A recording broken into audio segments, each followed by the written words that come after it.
Hey, what's up, mutants? You got Johnny Brento back here in the den. And as you can see, I finally have my awesome Creepshow poster up, as well as another Hellraiser poster over here.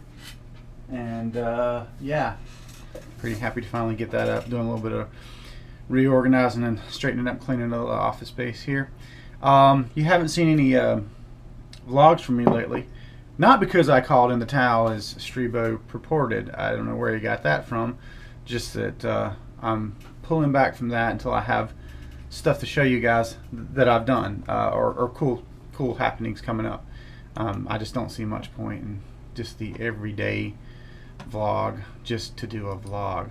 I'm going to show you a real quick preview. It's going to go by fast, so sorry about that. Now what you're going to see is a graphic novel I'm working on. The way that I put these together is I build them in Poser, and then I do some post-work art on them with a wave pad and Photoshop and stuff like that. And some of these are further along than others. You won't be able to read them in this presentation, but you can check them out and just get an idea for what I'm up to. So without further ado, I'm going to go ahead and just take the camera in my hand here and show you a few little things.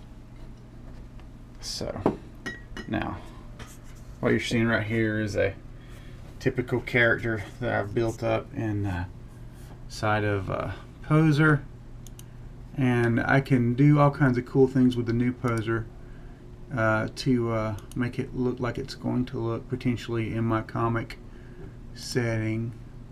This preview shader is really excellent. Gives me kind of an idea of how my composition will end up, and just really fun for character building. So from there, I do a little post and come up with something kind of like this. I'm just going to go through a few of these for you.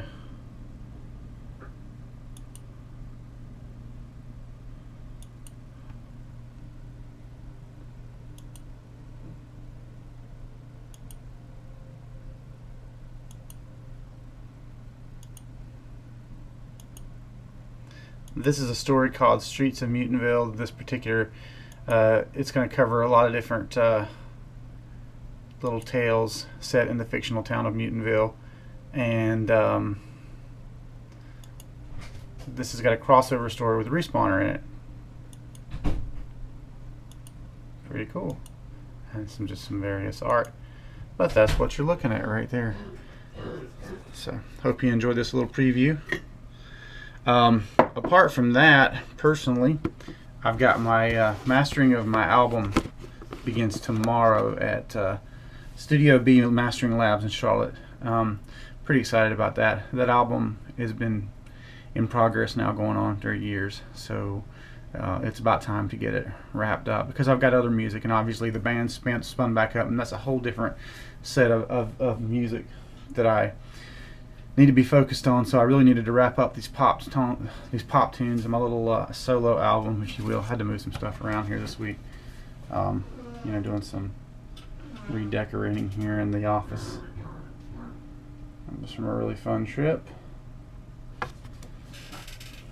But yeah, that's what I'm up to.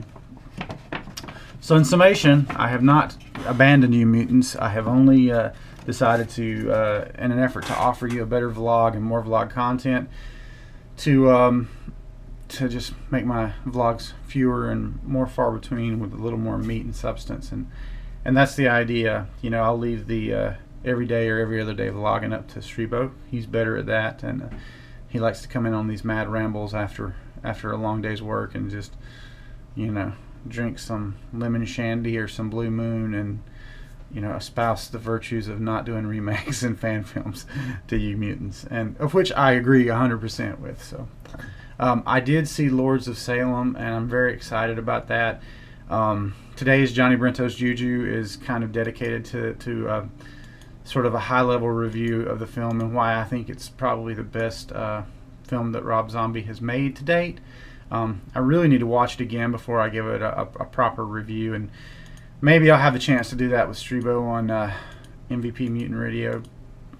I'm hoping to get on MVP Mutant Radio for the Star Trek review, if that works out tomorrow evening. So that's it from Johnny Brento for Johnny Brento's JuJu this week, and I hope you guys have a great week and keep on doing what you do, as long as you don't do fan films and remakes.